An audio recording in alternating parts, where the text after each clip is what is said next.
Maliek is out here. We got all kind of special guests. We got the chef in the kitchen. So again, get ready for the hottest episode to great come up of Cigars and Conversation. What's up, y'all? It's your main man, Mr. Maliek. You know, we out here again with Cigars and Conversation. When I say I'm honored, truly honored to have Brian Willis. When I say he's the financial guru, the financial man, he takes care, and I know he signed disclosures, so I can't say who he takes care of, but he got some millionaires and he got some regular folks.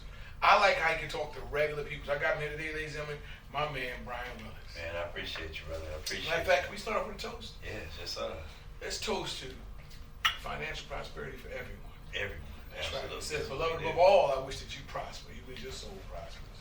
Yeah, let me just shout that into it. Yeah, that's right. That's right. So let's get right down to the meat then, Brian. So, yes, sir. How long you been in Charlotte? I've been in Charlotte almost 40 years now. 40 years. Yeah. Whenever I go to social media, Facebook, it seems like you and your beautiful wife are at all the events where somebody is somebody. I ain't never seen you at a nobody event. You be at everything. So evidently, we got sitting here somebody who must be somebody who knows Jesus, because this brother be at all the good events. So with that being said, talk to me about what you do and how you're doing it for our people. Absolutely. So I've been a financial advisor for well over 25 years. Mm-hmm. And when I turned 55, so now I'm 58, when I turned 55, I just wanted to, when I thought I had enough, you know what I mean? When I thought I could quit, you know, I end up selling my practice to J&G Legacy. That's these brothers here. Yes, sir. And we have 99% African-American families. Okay. And to your point, some of our folks will work 50 million, 18 million, you know, it just kind of depends. But then some of our folks, you know, are managers at Burger King, you know what I mean, or assistant managers at Walmart. That's right. I've always just believed in taking care of our people. And that's where, you know, I've watched you. And so, you know, it's just amazing how you don't know what you don't know, right? And it's, for me, my heart, my soul is for our people to just be prosperous. Right. And anybody can do it. You know, if they just did some simple foundational things, you know, we could be, our wealth is lost. And this is what I mean by that. Definitely explain that. Lost. Our wealth is lost. We usually are just one generation. So mom and dad had a store or a restaurant, and then, you know, what happens is when mom and dad passes, then, you know, no one had a succession plan. You know what I mean? It goes up for sale, because then the kids, because we didn't talk about it, the kids don't know what to do with it. That's right. You know what I mean? It's so insulting that a lot of times in my firm, I'll see the parents come in and then they leave. But in other communities, I see the parents come in with the kids because the advisors talk to the kids about what's going on. Okay. Or I see the kids come in with the parents because the parents are getting older and they're like, okay, so I'm going to leave you this, and this. It's really interesting in the black community that we don't want to talk about money and talk about things because we don't want to burden the other. But that's, you know, that's the detriment. And, you know, a lot of people think that they get rich by investing in stocks, bonds, and things like that. 70% of the wealth in this country came from came from life insurance. Life insurance. 70%. I need you to explain that. 70% of wealth came from life insurance, because don't we pay every month? And I heard a man say one time, I'm paying my life insurance and I'm going to borrow from myself. What does that mean? Okay, so the reality, that's a great question. The reality is that there are two types of life insurance. There's term life, which means 10 year, 20 year, 30 year. And then there is whole life, and that's what you're talking about, where you can borrow against it. I believe that you should buy what you need, and then secondly, get what you can afford. So buy what you need, get what you can afford. Buy what you need. So you're talking about whole life or term? We're talking about term first. Term means for a certain term of your life. Right. The reason why I got you here, I want you to explain that, because I know a lot of people that are scared. Like me, I'm terrified of life insurance. And I'm going to show you something so you can help me understand why I was scared. When my grandmother did pass, I called the life insurance companies and say, Grandma died. Okay, great. Send us a medallion seal and the death certificate. Okay. And I still ain't got my check yet. All right, so that's an even deeper conversation. Okay. So it depends on what your grandmother bought, because remember, it was not until 1969 that a black man was hired by New York Life to even sell life insurance for. So black people could not even get it. So if they keep it from you, there's a reason why.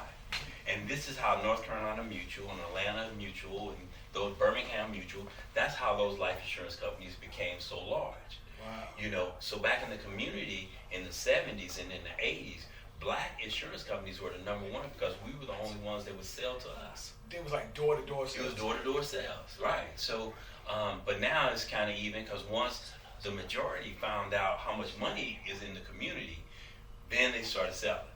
When the majority finds out that it's profitable, then they invest in us.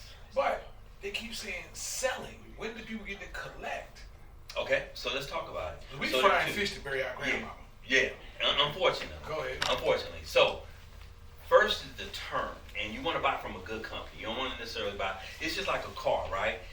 There's a Mercedes, and then there's a Lexus, and then there's the Hoopties, right? And you're going to get what you get. The Hoopty may last you 100,000 miles, or it may last you 10. So, term, and depending on what company you buy, one of the major companies, you will get paid. Okay. But my thing is this, right? But you have to die during that term? Yes. If you die during the term, whether it's 10 years, 20 years, or 30 years, then you get paid. So insurance is for those you leave behind. Insurance is for those you leave behind. Gotcha. And here's the thing: if you have taxes and things like that, because you still gotta render to Caesar what is due. What is Caesar? Right? Yes, sir. So if your family has assets and land and things like that, there's taxes due on that. So a lot of people, instead of, your estate may be worth $1 million, but after Uncle Sam gets done, your estate is only worth $600,000. Gotcha. Uncle Sam and the lawyers, because you probably have to go to probate. So there's a lot of financial planning that goes in that. Gotcha. But most people can afford, on average, sometimes, because it's nothing, depending on your health. But if you're 25, $1 million life insurance policy probably going to cost you $20 or $30 a month. At 25 years old? At 25 years old, you're in What good about health. people say stuff like preconceived or preconditioned? preconditioned. Preconditioned. So you could have preconditions, and then that'll take it up. However, this is the financial planning. So I make $1 look like $10, right? Okay. If you work at a 9-to-5 job, you can then apply for that, and you don't have to qualify. You can have preconceived. So if you work at a Bank of America, Wells Fargo, or Burger King, get the group insurance, which is pennies on the dollar, but get that. And it's in force as long as you work for that company. And even if you don't work for that company, you could actually take it away with you. Gotcha. So that's that. So term is really cheap. Now that same 25-year-old $1 million on whole life is the Cadillac Rolls Royce of insurance, right? That's where after 10 to 15 years, it starts to pay for itself because you get dividends and investment. So, let's say your premium on that whole life is $500. About $270 of that goes right into your financial account. So we're buying and trading stocks and giving you dividends. And then there's the cost of insurance. So, but we can see what that is. But after a while, but here's the other one. Whole life and life insurance itself is the only thing in America that's not taxed. And that's where people get rich. Stop for a second. So let me just get my money right, because I just put a lot of money out doing a few things. So you just said whole life I can borrow from. Whole life is not taxable. No life insurance is taxable. So That's what life insurance is about. And I'm gonna use a bad word on camera. I know y'all caught me saying it. So can I hide money in insurance? I wouldn't say hide money insurance, but you can put money in insurance, yes. So let's say, because in the bank it don't make me nothing but 0.005. And then Right. if somebody want to buy a car, they loaned my money to them for 7%. So in whole life, depending on what, because again, the whole life you're probably going to get about 3 to 4%, but it's guaranteed, and I can show you that. But if the market does better, you might get better. Let's do a realistic number. What can $10,000 do for me? Just one drop. Just one. If I just got 10,000, I want to put there because it ain't gonna hurt me. Because I'm kind of scared to give you more money. But I give you $10,000, I just close my eyes and walk away. So it depends on what you want to buy. Do you want to buy some term, or do you want What's to the buy best way? some more? You my financial planner. What's the best Then way? for All I got you- is 10 grand. For you, for 10 grand, I would tell you put it in some term. Turn. Because you're gonna get more. But if you get it, how old are you now? I am, ladies and gentlemen, y'all ready for this? My brother, 52. You 52. I'll be 53 in June. So if I got you a 30-year term, that means you'll be 82 before that policy goes away. Wow. So now, then what I will ask you, and I will get honest with you, I would ask you, how old is your mom? How old is your dad and your uncles? Because I actually have to know, if your family don't live in their 80s, right, that's a good plan. Because all it is a plan, and plans change. So let me ask you, so I'm hearing this right. I give you $10,000. I put it in term.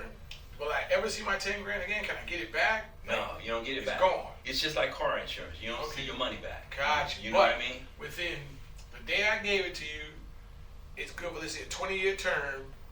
If someone's happy within that 20 years, my significant others will be able to say, get that thank you face for value. blessing us. Exactly. And here's the thing I always tell people. When I deliver a check to a husband or wife, they never ask me is it whole life or term. They just say thank you. Right. So that's where I say buy what you need. And buy what you need, because this beautiful establishment is great. But if something happened to you yesterday, Wow. if something happened to you yesterday, That's how you say and I'm not it, even, yesterday. you know what I mean? And I'm not even, and here's the other one. So we're talking about life insurance, but you're more likely, and again, this is all based on numbers, you're more likely to be disabled than you are to die. Wow. You know what I mean? Them people that went to that grocery store up in New York, man, they weren't expecting, they were going to get some I eggs. always say, I was in New York when the Twin Towers fell, right? Mhm. Somebody said, what we eating tonight, baby? I don't know, take them ribs out, I cook when I get home. Exactly. It always says to me, and I think about it, they didn't even make it home. That meat is still sitting on the counter. That's Right. right. They never made it home. And that's the basis. And if you look at, again, if you look at the black people that made money even in the 1800s, it was all on insurance. Wow. It was insurance. You know, whether it was the Dark Knight, the brother that was getting the ships and sinking them and getting insurance money, or I mean, it didn't matter. It's all on insurance. You're gonna make your wealth more so from insurance. And then also, to your point, it's not for you, it's for those that leave. Leave something for your kids so they don't have to struggle.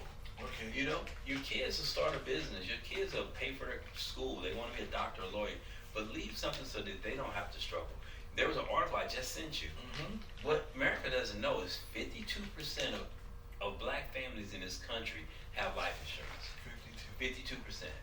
The issue is they only get enough insurance to bury themselves. That's not bad. That's So the difference in premium between a 50,000 and 100, so that 25,000 for that $25 a month for that $100,000, that means you could have got 200,000 for $50, which is a pizza. pizza. You know, We spend, and this is the part that kills me. We spend a lot of money, and I'm using bad words, ladies and gentlemen, popping bottles. oh my God. We go to a club and we got no problem asking how much the VIP. We got three of us together. Oh, they don't want but $1,500 and they give us 2 bottles. A bottle of Hennessy and Stone for $35. The club just sold you for $900. Right, But you in the VIP, but you don't want to get no insurance. Blessing to those brothers, man. I was just in Miami last week. Blessings to those brothers that pop. Real money don't pop bottles, nor They do we don't. pay for it. We don't. I have never gone and paid for a bottle of anything. Never. Never. Like that's foolish spending. In my opinion, that's just foolish spending. You know. But is it safe to say, the Bible says, how will I know lest I be taught? So if you growing up looking at a culture that popping bottles, doing all this in the clubs and bars, then you finally get your little piece of change, you want to do it, right? Absolutely, absolutely. And that's where we have to get back to mentoring. That's where you come in. And again, when I remember we used to just sit on the porch and start talking about finance.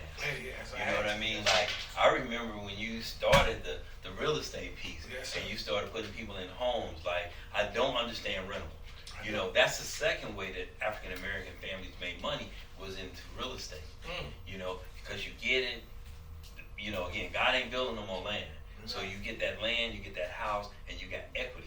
And then that equity allows you to, you know what I mean, get that. So it's just so many ways, so many simple ways to get a foundation and wealth. You don't have to be, you know, again, everybody used to go to grandma and borrow money. Everybody. Grandma always had money. Grandma always had money. Always. You know, and but how did she do it? Because she saved. She did. Grandma had life insurance.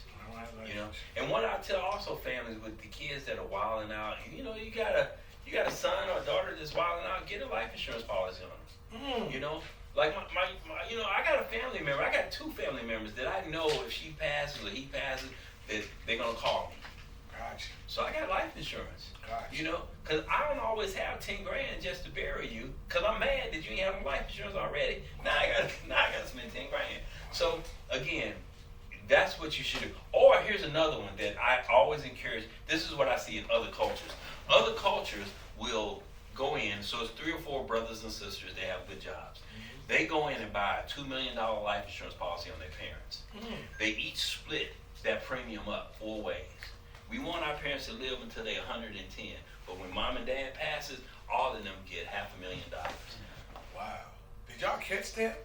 Sometimes you got to insure somebody else, and you can't cry about it. You can't sit there and just be like, oh, that's $118 a month. But them cigarettes is $400 a month. How much Starbucks is is a $9 a day. Yeah, filling up your car, that's a premium. Yeah. You know, that's a premium. So there are different ways to play it. Gotcha, guys. So I know, because I know your time is precious to us. And again, make sure y'all go to our Facebook page, subscribe, like us. Go to our YouTube channel, subscribe, like us. Do all that stuff. But the one thing I want to say, B, if you could talk to the 12-year-old Brian, what would you tell him right now? I would tell him first that you matter and that we do care about you. Somebody cares about you, which is why I'm so big in the 100. The second thing I would tell them is to dream, you know, because that's where it starts, right? Dreams are just unrealized reality, you know, and then just kind of go at it and get you a mentor. Now, that mentor may be in your family, that mentor may be at your church, that mentor may be at your school, but get you a mentor that you can kind of talk, because you can't do it all on your own. Right. So surround yourself with the right village and just keep moving forward. And then, like I said, I would always tell them, get quiet. Gotcha. You know, get quiet and just think and just dream, man. Our kids don't dream no more. Yeah. A lot of times we dreaming and we wake up to reality. So, Brian, I want to say thank you, brother. Thank you, my brother. You for coming keep it on up. another Absolutely. episode of Cigars and Conversation. We took Absolutely. it from the front porch, put it in the building. I want to thank our sponsors, the Royal Cigar Bar and Bistro, Family Realty, J. Parrish Home Collection, Twin Construction Design. It'll all be on the screen. Again, like us, go to your Facebook, subscribe. Again, we don't have scripts, we talk real. Just a real brother doing real things. And now that I spent a lot of money trying to put this together for the people, and I got a little money in your pocket so you can keep my financial right. It's time. I owe him some money, y'all. I owe him some money. Always. I know you're going to take care of me, ladies and gentlemen. God bless you. Good night. We love you.